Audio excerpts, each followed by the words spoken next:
Antes de ver este video, suscríbete y activa la campanita para no perderte las noticias más importantes de la región de Cholula, Huejotzingo, San Martín Texmelucan, Puebla y Tlaxcala en México. Las empresas públicas, 63%, que remató Carlos Salinas hicieron a 23 familias súper ricas hasta hoy. En 1988, al inicio del gobierno de Carlos Salinas de Gortari, la familia regiomontana Garza Sada era la única que figuraba en la lista de multimillonarios de Forbes. Para 1994, al término de ese sexenio e inicio de la crisis económica, ya eran 23 empresarios o familias, entre ellos, compradores de las empresas paraestatales como Carlos Slim, Telmex, Ricardo Salinas, TV Azteca, o Roberto Hernández, Banamex. Ciudad de México, 27 de febrero, sin embargo, en el sexenio de Carlos Salinas de Gortari, 1988 a 1994, se privatizaron y desincorporaron del Estado 390 empresas, el 63% de las que existían entonces y, al final de ese gobierno, el número de mexicanos más ricos del mundo registrados por la revista Forbes pasó de una familia los Garza Sada a 23 clanes multimillonarios que sumaron en conjunto 41.900 millones de dólares en 1994, año en que también inició una crisis económica que disparó los niveles de pobreza al 69% de los mexicanos. Entre estos millonarios está Ricardo Salinas Pliego, de Grupo Salinas y quien es hoy uno de los asesores empresariales del actual gobierno federal. Además, 9 empresarios de esa lista ya fallecieron. Cuando llega, Carlos Salinas aparecía en la revista Forbes, especializada en finanzas, solo un multimillonario en la lista de los hombres más ricos del mundo, una familia, la familia Garza Sada. Con una tradición empresarial, pero era eso en el 88, dijo el presidente Andrés Manuel López Obrador en su conferencia matutina del 21 de febrero pasado. Se trataba de Adrián Sada González, presidente de Vitro, 1.300 millones de dólares, el fallecido Bernardo Garza Sada, de Grupo Alfa, 1.200 millones de dólares, y el también finado Eugenio Garza Lagüera, de FEMSA, 1.100 millones de dólares. Según Forbes, al término del sexenio de Salinas ya aparecían más de 24 en la lista de los hombres más ricos del mundo. Esa familia, los Garza Sada, en el 88 tenía una riqueza de alrededor de 2.000 millones, luego, los demás ya acumulaban 48.000 millones, 41.900 millones. De ese tamaño fue la transferencia de recursos por la política de entrega de bienes nacionales a particulares, comparó López Obrador. A nivel regional, en 1987, cuando la revista sacó por primera vez el ranking, había 6 fortunas latinoamericanas en la lista, de las que solo la de los Garza Sada era de México. Para 1994, en América Latina había 42 fortunas, de las cuales 24 eran mexicanas. De 1993 a 1994, en el mundo el número de multimillonarios creció 15% mientras que en el país se incrementó casi 85%, destacó Forbes. La llamada política neoliberal no fue más que una política de pillaje, de saqueo, y no solo imperó, dominó, prevaleció la corrupción, sino también se arraigaron prácticas de corrupción en el servicio público, añadió el mandatario López Obrador. Los 23 más ricos en medio de la crisis en 1994 y 1995 hubo suicidios.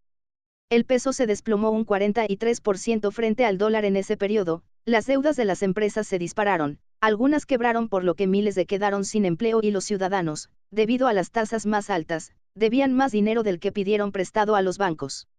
La inflación se elevó al igual que los niveles de pobreza de 47.045.000 personas en 1994 a 63.967.000 en 1996.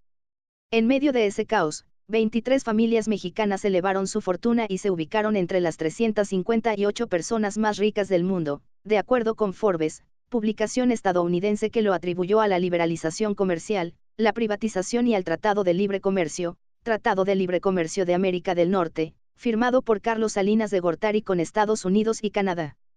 La publicación destacó que durante los gobiernos de Miguel de la Madrid y Carlos Salinas el número de empresas de propiedad estatal cayó de 1.155 a menos de 200. Solo con Salinas de Gortari, se desincorporaron 390 empresas paraestatales, el 63% de las que existían. Respecto a la compra de paraestatales, destacan Carlos Slim Elú a Teléfonos Mexicanos, Ricardo Salinas Pliego a TV Azteca, Roberto Hernández Ramírez a Banamex, Roberto González Barrera a Banorte, y sobre el goce de concesiones mineras, Alberto Bailleres González y Jorge Larrea Ortega, padre de Germán Larrea Mota Velasco de Grupo México, cuya minera Buenavista causó un derrame de tóxicos en ríos de Sonora en agosto de 2014. El lunes pasado, el presidente Andrés Manuel López Obrador se reunió con Germán Larrea para pedirle que recuperen los 65 cuerpos de mineros sepultados tras el accidente en la mina Pasta de Conchos. Durante su campaña, dijo que antes de Salinas no aparecía en la lista de los hombres más ricos del mundo, sino hasta que se le entregó la mina histórica de Cananea, en Sonora.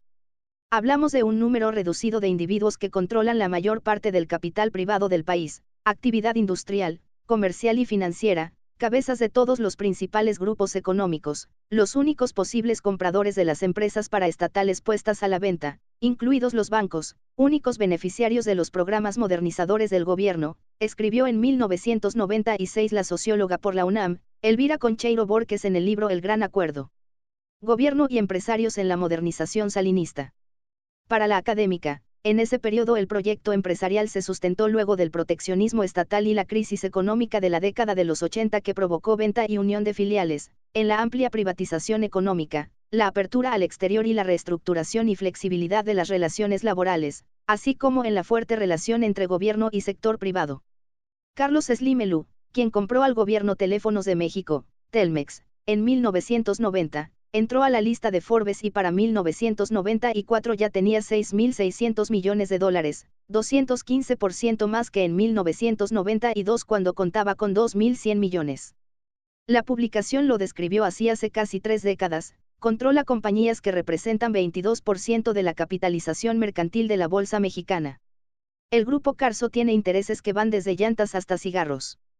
Pero por la reforma en telecomunicaciones de 2014 el poder de América Móvil se afectó por la entrada de AT&T, EU, y Telefónica, España, como competencia de Telmex Telcel.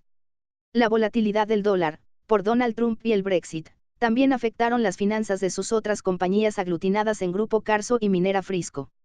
Aunque sigue en la lista, en mayo de 2013 el fundador de Microsoft Bill Gates le arrebató el título de el hombre más rico del mundo que tuvo durante 4 años consecutivos. Dueño de Grupo Televisa, Emilio Azcárraga Milmo el Tigre, poseía $5.400 millones aquel 1994. Actualmente, ya sin la familia Azcárraga en la dirección, la televisora reportó una utilidad neta de $56.5 millones durante el cuarto trimestre de 2018, una caída del 83.6% con respecto al mismo periodo de 2017, cuando obtuvo $343.3 millones. Pese a ello, Azcárraga continúa en la lista de Forbes con $1.700 millones. La familia Zambrano Treviño, de Cementos Mexicanos, Cemex, poseía $3.100 millones al término del salinismo. Lorenzo Zambrano, uno de los fundadores, murió en 2014 y su sobrino Marcelo Zambrano desapareció del top. Otro beneficiado del sector de telecomunicaciones fue Alejo Peralta, dueño de Iusacell, quien contaba con $2.500 millones. En 1997 falleció. Con la apertura del país al exterior, Jerónimo Arango, cofundador de Aurrera, se alió con Walmart. Para 1994 ya tenía $2.200 millones, y sigue en la lista de Forbes. Alberto Bailleres González, el tercer hombre más rico de México, entró a la lista de Forbes tras las concesiones mineras del gobierno a su compañía Grupo Peñoles. En 1994 tenía $1.900 millones y actualmente goza de $10.700 millones, también fruto de Palacio de Hierro y Seguros GNP. Otro minero fue Jorge Larrea Ortega con $1.100 millones. Grupo Modelo es dirigido ahora por María Aramburuzabala, la sexta empresaria más rica del país e hija del fallecido Pablo Aramburuzabala Ocaranza, quien en 1994 contaba con $1.600 millones. La comercial mexicana permitió en ese año contar con $1.500 millones a Carlos González Nova, y Enrique Molina Sobrino con $1.400 millones por Gemex, la embotelladora de Pepsi.